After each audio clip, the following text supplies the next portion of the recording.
salamat nga sinabi ni Secretary Yusek Poa, and I commend you for saying that, yung programa nyo yan na merong feeding program para hindi na po tumaas pa yung cases ng dropout para ma-entice yung mga magulang na papuntahin sa eskwela ng kanilang mga estudyante dahil meron ng pagkain. Gutom kasi sila, kaya hindi sila pumapasok, pero kung bigyan mo ng pagkain, papasok na sila. However, pagdating naman sa school, yung libreng pagkain, parang siningil mo lang dahil pagbabayarin mo para sa kung ano ng contribution.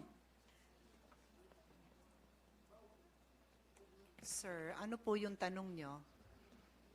I'm just making a statement, Mr. President, Your Honor, kung ano po yung sentimiento ng mga pumunta sa akin, mga magulang, libo na po, sinasabi po sa akin. So what I'm saying is, we have to stop this wrong policy na kung saan nagbabiolate ng law ang kung ano-ano pong department order na ipinapalabas po ng DepEd para lamang pipilitin na makakolekta sa mga estudyante. Sabi pa nga ni Minority Leader Coco Pimentel, pag kinolekta mo estudyante, wala naman pera yung mga estudyante, parang sino kinukolektahan mo talaga? In essence, yung mga magulang.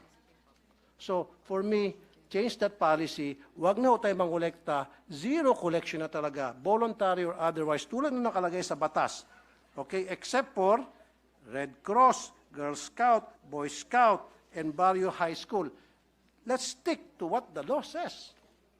Stop na natin yan. Huwag na ho tayo magpalabas ng mga department order para we try to circumvent the law para makakolekta. Tuloy, ang duda nito mga magulang, baka siguro gusto nilang magpalabas ng kung ano mga department order para makakolekta sapagkat gusto nilang yung MOE hindi na makarating sa mga eskwelahan.